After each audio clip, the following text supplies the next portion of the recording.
so many people say, use a welding lens, use a welding lens. Well, the welding lens does work to a point. However, they are expensive, ranging from $25 to $45. And who wants to go spend that money just to photograph a planet?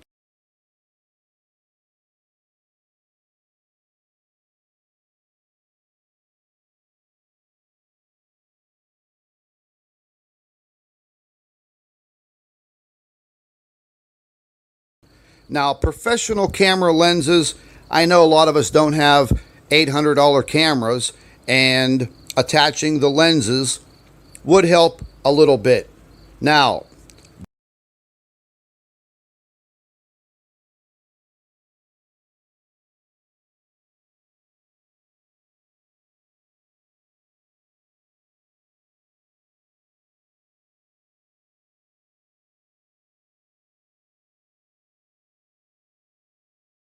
now listen, folks, we all know that we don't have $4,000 and $5,000 to go buy an expensive telescope. So, you could definitely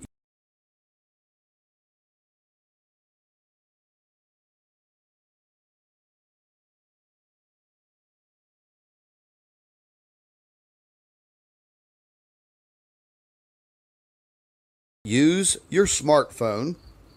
And if you are using a smartphone, always hold it in a panoramic view. Never hold it vertically, always horizontally, and zoom in to what you're photographing. Now, there are little photographic lenses that you can buy for your cell phone. They clip right onto the lens and you can find them on the internet. I hope all this helps, and I want all of you to continue to photograph the skies.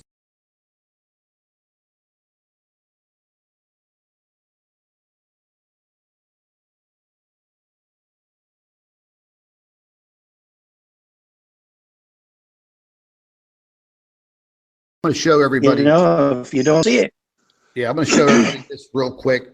This is a little telescopic lens you can buy for camera systems, or excuse me, cell phones. Now, for taking regular photographs, and and I'll show you real quick how it goes on a cell phone, and you really have to take your case off and the whole 9 yards.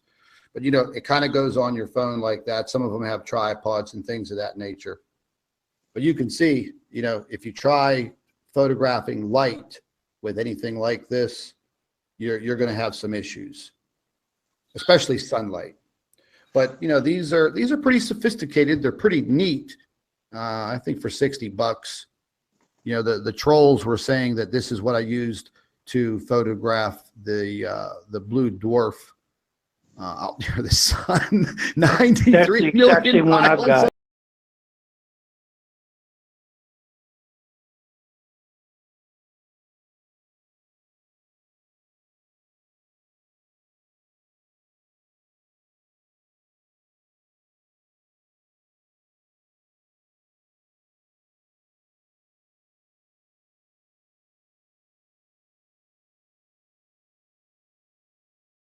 Bada Astrosolar safety film. Not cheap at about £20 for a piece of A4, but it is the best. And depending on what you're doing, you can put a piece on cameras, you could make your own goggles, obviously for telescopes, and with it being optically neutral, it doesn't damage the wavelengths of light coming through. So you can do small scientific studies such as absorption lines in the spectrum, and lots of fun stuff like that. So not cheap, but well worth it.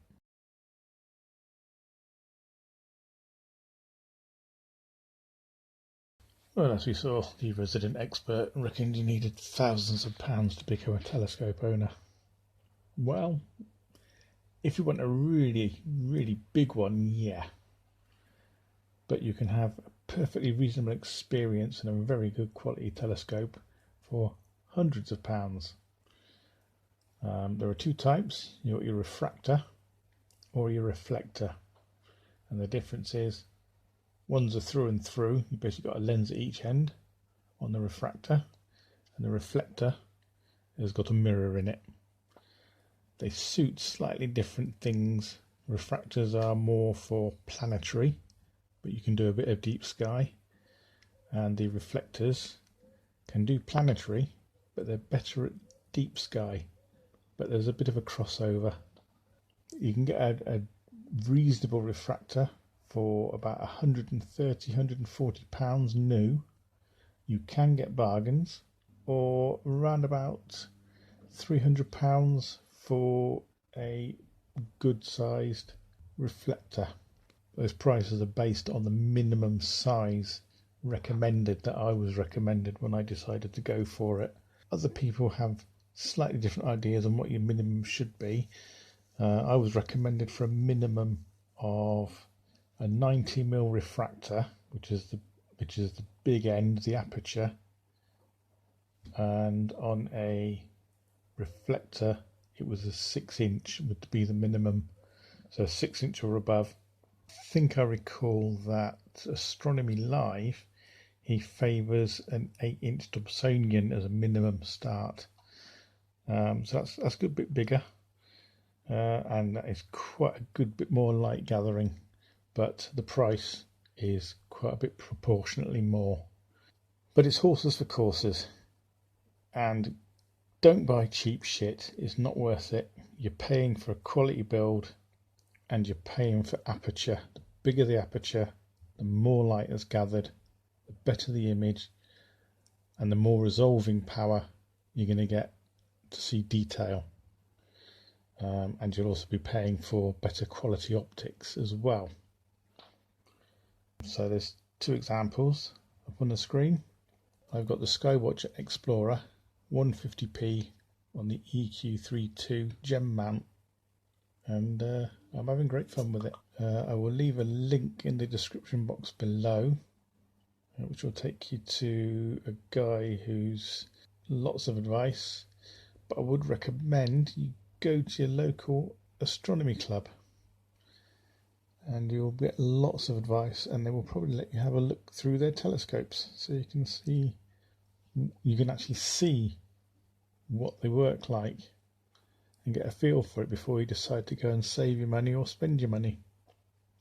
But you can have a good quality telescope for hundreds of pounds, not thousands of pounds.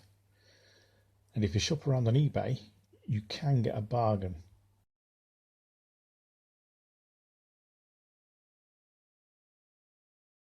So the next level up for me is astrophotography and a bit of solar photography. Of course, a bit of a bonus here is that I can keep an eye out for brown dwarfs day and night, just as a side issue. Obviously I'm not going to find bugger all, because we all know they're lying through their bloody arses. But at least we'll have an independent view with a 750mm 6" bloody aperture on the end of the camera. So that's going to happen in about 2 weeks. I should have everything. Solar film, one DSLR camera, the adapter to attach it to my telescope, and then I'll probably have to have the weather imported so that I can use it. It's absolutely pissing down at the minute, but you can't have everything. So I look forward to checking your reports, Scott, and that bloody physicist. Should be a laugh and a half, and my lenses will be clean, unlike the Hinode.